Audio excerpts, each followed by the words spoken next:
to start off then, today I will ask our first panelist to, to, uh, to, to share with us on the work that he is doing.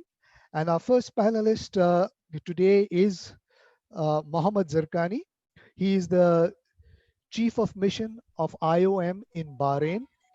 He has been with IOM for some time, and he has served in the Gulf region now already in Kuwait, where he has done substantive work there. He's helped in Saudi Arabia and the Human Rights Commission there with work he has done there. He has been project manager on several projects of the IOM. He is very, very well informed on many of the regional processes. And I know that for at least for the last 2-3 years now, we have been collaborating, and he has been very hands-on in looking at what has been called within the Abu Dhabi dialogue a comprehensive information orientation program. And I know it has not been easy as he has looked at how to make this relevant, how to make this meaningful, how to get different stakeholders on board. And he has been somebody whom this issue has been at his heart for some time now, and I know that because I have journeyed with him for the last 2-3 years now on this particular course. And so I'm very glad that he accepted and is with us today to share with us on some of the work that he has been doing in this area. So Mohamed Zarkani, welcome and thank you for accepting, and please take the floor. Thank you very much, William, for this very kind, warm introduction. It is an honor and privilege to be part of this very distinguished panel and with those esteemed participants. And I'm very much looking forward to my interventions today. I thought to focus really on 3 key areas. Key findings on information provision across the labor migration process. And I will tell you more about the comprehensive information orientation program, which we call CIOP, as well as a third area would be challenges and lessons learned in this process. So when we talk about information across the labor migration cycle, we need to also think first, what is the role of information? So from IOM's perspective, it's international labor migration is obviously increasingly complex. In turn, information plays an increasingly significant role in influencing the experience of migrant workers. The provision of relevant and accurate information can support migrant workers in making decisions that are right for themselves and their loved one, as well as encourage safe and regular forms of migration, as well as enhancing preparedness and, most importantly, what you have referred to, William, in your introduction, protection measures. On the other hand, gaps or misinformation can have dire consequences. It can leave migrant workers vulnerable to unsafe migration, exploitation, some cases of human trafficking, forced labor, debt bondage, just to name a few of a very long list that we're all aware of. Now, what are some of the common misinformation gaps? To further understand this landscape, IOM, with a number of different partners, including MFA, carried out an extensive multi-year mapping exercise with the aim to fully understand information available to prospective as well as current migrant workers throughout their journey in different countries.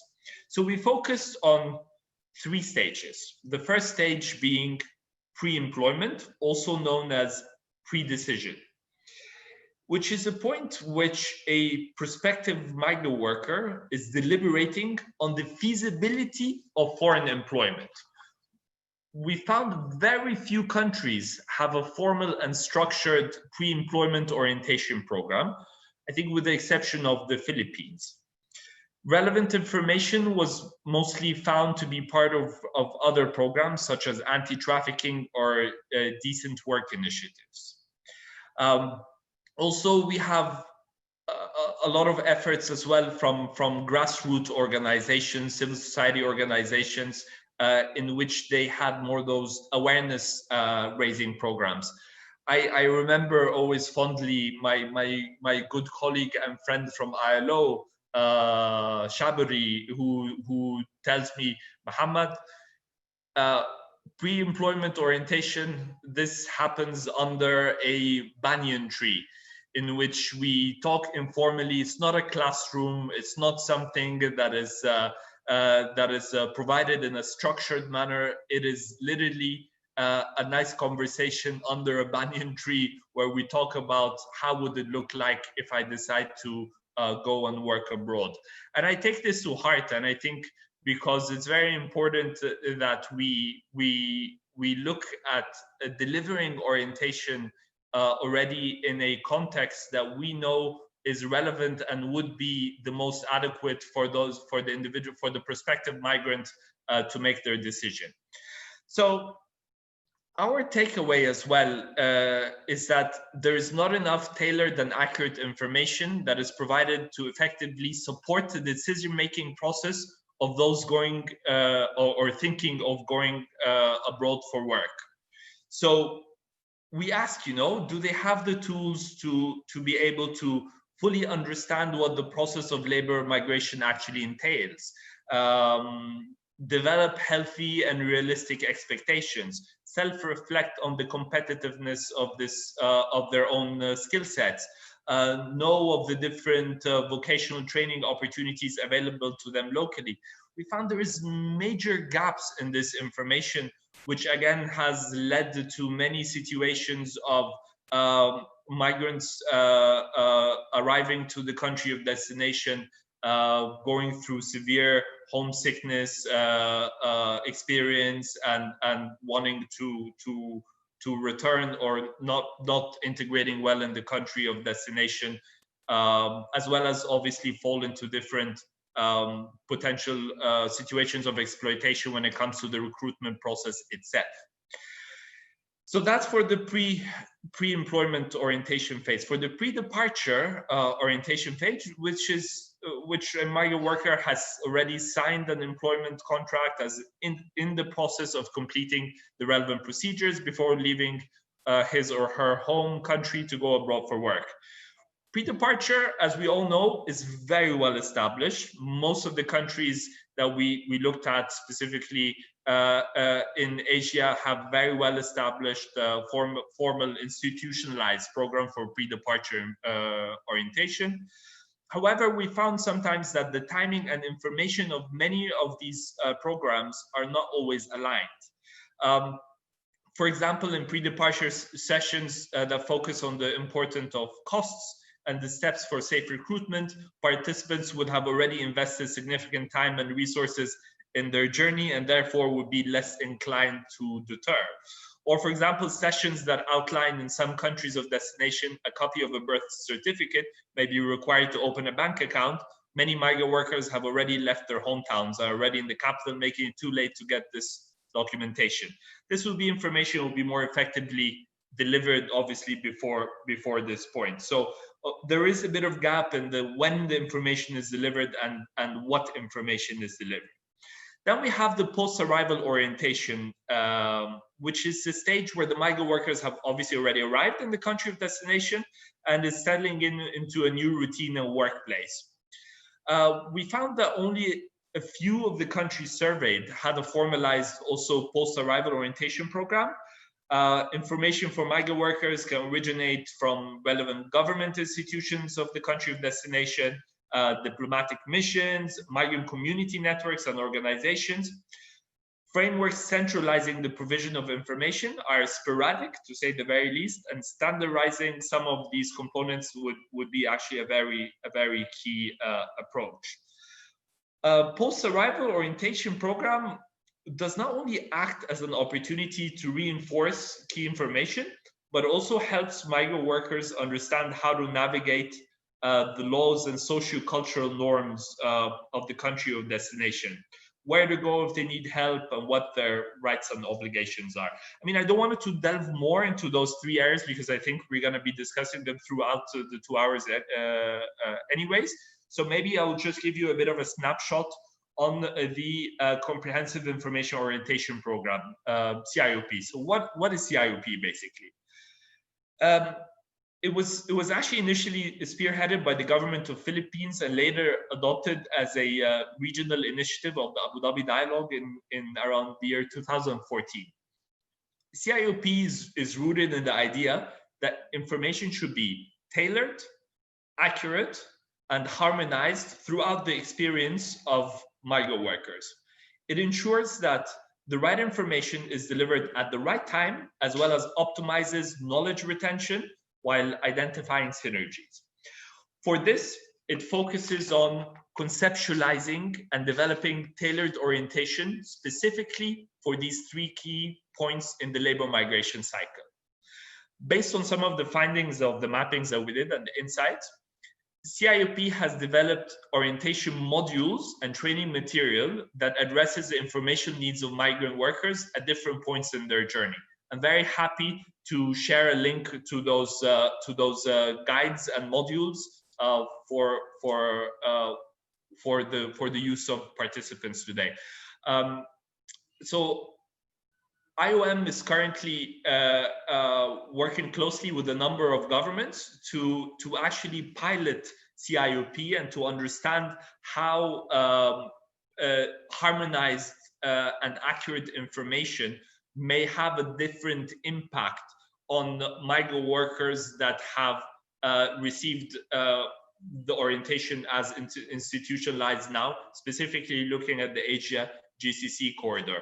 Right now, we're looking to conduct this pilot, looking at migrant workers going from Sri Lanka, Philippines to the UAE, as well as Bangladesh to the UAE. We're going to be doing a full evaluation of the impacts of this approach, and hopefully this will be a public useful document for others to use. So the benefits of CIOP really is that we envision that this harmonized approach to information will start with informing more effectively the decision-making process of prospective migrant workers. This will then ensure that better preparedness and less vulnerability to exploitation for those who decide to ultimately go ahead with foreign employment.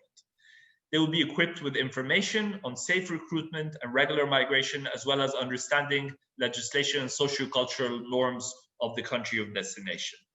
So we really hope that then this will support the preparedness and protection of migrant workers, as well as help them navigate in a new country and a new workplace. Of course, this comes today with a bit of challenges. I mean, COVID-19 is definitely one. I mean, it has upended much of the world of work as we know it. It will obviously have a significant impact on its future, including the norm of orientation programs and how it's delivered. So we're also molding CIOP to be as responsive as possible to these current changes and those that we anticipate.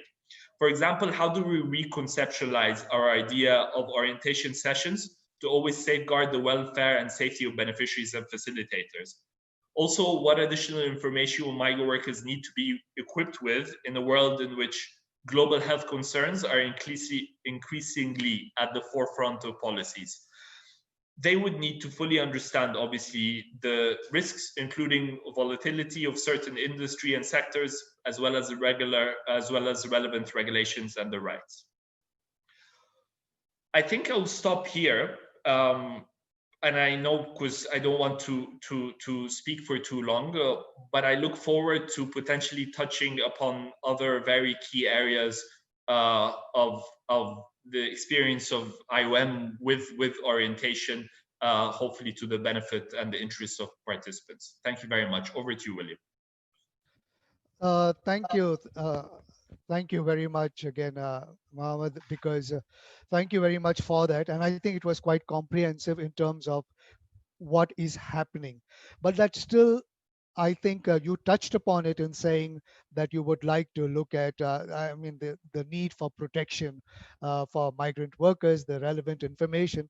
But I think that is something I would like you to go a little bit more deeper into coming around in the next round to actually look at how is that being ensured.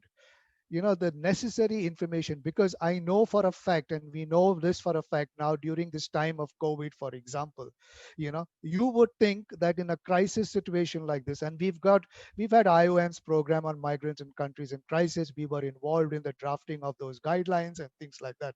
And yet in this time of the pandemic, we know that even now there are migrant workers who are not getting the right kind of information of how to deal with the pandemic, and how and what are their options at all stages, now the return repatriation process, or whether when they are, if they are stranded in the country of destination, what to do kind of thing. So there is this fear, this not knowing, this uncertainty kind of thing. Information is not reaching. And so, is this how we are protecting? Is this how states are giving information? What is missing? And I think it would be really good to see what is IOM's experience in this, because I know that you have, as IOM, entered into a lot of situations of crisis and help repatriation processes and things like that. So it will be good to get into that kind of a nitty gritty kind of thing, rather than just I think where the focus, and I want to move this discussion away from packaged information to information that is that is relevant, that is immediately absorbed and becomes knowledge. And this is what I'm hoping we can get into in this webinar, because the objective so clearly states it: timely and right information. Timely and right information kind of thing is what we need to be looking at.